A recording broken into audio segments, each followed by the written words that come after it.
Muito bem, pessoal. A gente comentou nos dois vídeos anteriores, um pouco sobre pena restritiva de direito. Vimos as espécies de penas restritivas de direito e eu quero agora comentar com vocês os requisitos para a substituição. Vale lembrar, como eu comentei lá no início do primeiro vídeo, que as penas restritivas de direito são penas substitutivas, ou seja, são penas que substituem a pena privativa de liberdade. Raramente uma pena restritiva de direito aparece cominada num tipo penal. Acontece no crime de posse de drogas para consumo pessoal e acontece também no Estatuto, no Código de Trânsito brasileiro, e também há a questão da pessoa jurídica nos crimes ambientais, que tem uma cominação apenas de penas restritivas de direito. Mas tirando essa hipótese, ou essas hipóteses excepcionais, a pena restritiva de direito ela é uma pena substitutiva, ou seja, o agente ele pratica um crime que tem pena privativa de liberdade cominada. E ele vai ser condenado a essa pena privativa de liberdade. Essa pena privativa de liberdade depois, então, será substituída por uma pena restritiva de direitos, caso ele atenda certos requisitos. E são esses requisitos que a gente vai analisar nesse vídeo. Esses requisitos estão no artigo 44 do Código Penal. O artigo 44 do Código Penal é que coloca quais são os requisitos necessários para que alguém tenha a pena privativa de liberdade substituída por uma pena restritiva de direitos. E o primeiro requisito apresentado ali no inciso 1, ele trata, na verdade, ele tem que ser, na verdade, partido em dois. Primeiro, se o crime for doloso. Segundo, se o crime for culposo. Se o crime for doloso, é necessário que a pena concreta, ou seja, a pena da sentença, a pena da condenação, seja até 4 anos. E o crime não pode ter sido cometido com violência ou grave ameaça à pessoa. Se o crime for culposo, não há esse requisito. Qualquer que seja a pena ou qualquer que seja a situação de violência ou de grave ameaça do crime, permitirá a substituição. Então, esses requisitos de condenação até 4 anos e crime sem violência ou grave ameaça são para crimes dolosos. Se o crime for culposo, esses requisitos não se aplicam. Por isso, em crimes culposos, é possível aplicar a pena restritiva de direito sempre, mesmo que ele seja condenado acima de 4 anos. Uma discussão que se tornou muito clara quando no Código de Trânsito, no homicídio culposo, foi criada a qualificadora da embriaguez, determinando a aplicação de uma pena de 5 a 8 anos. Então, quem mata culposamente no trânsito porque estava dirigindo embriagado, pratica homicídio culposo do Código de Trânsito com essa modalidade qualificada, com pena de 5 a 8 anos. A intenção do legislador provavelmente era de impedir a pena restritiva de direito, mas ele falhou no aspecto teórico de direito penal, ou no próprio aspecto legislativo. Ele não veio aqui olhar quais são os requisitos. Como se trata de crime culposo, ainda que tenha uma qualificadora de natureza dolosa, a embriaguez ali é dolosa, esse crime é culposo. Então eu estou sendo condenado por homicídio culposo a uma pena entre 5 e 8 anos. Ainda que isso ultrapasse os 4 anos aqui do inciso 1, é cabível a pena restritiva de direito porque se trata de crime culposo e não de crime doloso. Então é possível aplicar a pena restritiva de direito numa situação como essa. Já no crime doloso, 4 anos, sem violência ou grave ameaça. Se teve violência ou grave ameaça como meio para praticar, já não cabe a pena restritiva. O segundo requisito é que o réu não seja reincidente em crime doloso.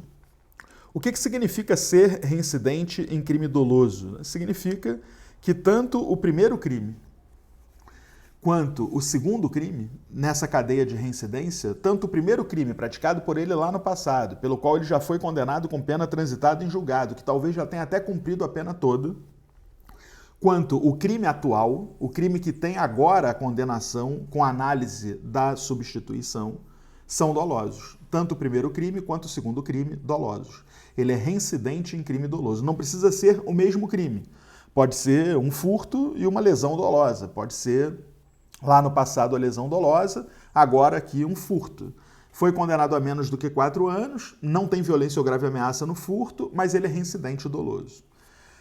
Entretanto, esse requisito do inciso 2 é flexibilizado pelo parágrafo 3º, que diz que se o condenado, se o juiz, né, desculpem, se o condenado for reincidente e o juiz poderá aplicar a substituição desde que ele entenda que isso é socialmente recomendável em face da condenação anterior. E desde que a reincidência não se tenha operado em virtude do mesmo crime. Então, se for o mesmo crime, 2 furtos, não é possível aplicar a substituição de jeito nenhum. Aí a reincidência se torna um requisito absoluto. Mas se forem crimes diferentes, o juiz pode analisar a condenação anterior e chegar à conclusão de que a substituição é socialmente recomendável. E que, sendo socialmente recomendável, ele, apesar da reincidência, deve substituir a pena do agente. Isso é uma característica, uma flexibilização trazida aqui pelo parágrafo 3º, em face do inciso 2. Até havia no passado uma discussão de se esse parágrafo 3º não estaria se referindo a outros casos de reincidência. Reincidência culposa, reincidência entre culpa e dolo, mas isso não teria muita lógica, né? Porque aí a gente estaria diante de uma situação, por exemplo, de um cara que praticou um crime culposo no passado e agora um doloso e pode substituir, mas um cara que praticou 2 homicídios culposos não poderia, 2 lesões culposas, 2 incêndios culposos não poderia, porque ele seria reincidente específico no mesmo crime. Então essa reincidência não é para crimes culposos ou para culpa, dolo, dolo, culpa, é para o dolo, dolo, é para reincidência específica em crime doloso, que terá aqui uma flexibilização. Se for o mesmo crime, não cabe a substituição, mas se forem crimes diferentes e o juiz entender que em face da condenação anterior, talvez só a pena de multa, a substituição é recomendável, ele realiza a substituição. Então, de novo, não tem requisito aqui para crime culposo, né? O crime culposo não aparece com nenhum requisito nem no inciso 1, nem no inciso 2. Já o inciso 3 traz como requisito para a substituição que a culpabilidade, os antecedentes, a conduta social, a personalidade do agente, bem como os motivos e as circunstâncias do crime, indicarem que essa substituição é suficiente. Ou seja, o juiz vai levar em conta aqui o grau de culpabilidade, se há antecedentes criminais ou não, a conduta social dele, se é uma conduta desregrada ou não, a própria personalidade, bem como os motivos do crime e as circunstâncias do crime, se ele usou uma arma, se ele usou um explosivo, se ele praticou o crime de forma muito grave ou não, como sendo requisito para indicar se a substituição vai atender às finalidades da pena, de retribuir a prática do crime e de prevenir a prática de crimes. Se o juiz entender que atende, ele substitui. Se entender que não, não. Esse é o único requisito capaz de impedir a substituição num crime culposo. Porque o juiz pode analisar isso num crime culposo e dizer, olha, esse cara tem muitos antecedentes criminais, ele praticou, sim, uma lesão culposa ou um homicídio culposo, mas eu vou deixar de substituir por causa dos antecedentes criminais dele. Eu vou deixar de substituir porque ele praticou esse crime em circunstâncias muito reprováveis. E aí nega a substituição. Os 3 incisos são cumulativos, então é necessário que o condenado atenda aos 3 incisos para que a substituição seja realizada. O parágrafo 2º traz um critério de substituição, dizendo que se a condenação for igual ou inferior a 1 ano, ela será substituída por uma pena restritiva de direitos ou por uma pena de multa. Essa é a multa substitutiva, essa multa não é multa cominada no tipo penal, é uma pena de multa substitutiva. Se superior a 1 ano, a pena privativa de liberdade pode ser substituída por uma pena restritiva de direitos e multa ou por 2 penas restritivas de direito. Aí eu tenho que botar uma pena restritiva e a multa ou 2 penas restritivas. A súmula 171 do STJ, pessoal, afirma que se lá nas leis especiais, lá na parte especial, a pena de multa já estiver cominada no tipo penal de forma cumulativa, o juiz não deve substituir a pena de prisão por multa exclusivamente, porque senão ficaria só a multa. Então, imagina um crime que tem pena de detenção de 1 a 4 anos e multa. Aí o juiz condena a 3 anos de prisão e 300 dias multa. Se ele substituir isso só por multa, vai ficar só multa. Então, ele deve evitar que a substituição seja apenas por multa. Isso só acontece se a multa já estiver cominada cumulativamente. Se não estiver, tudo bem, ele pode então substituir apenas pela multa. O que é uma besteira, né? Porque se a multa está cominada e eu substituo pela multa, ele paga a multa. Se a multa não está cominada, ele vai pagar só a multa também. Então isso é uma besteira. Era melhor que não existisse a multa substitutiva.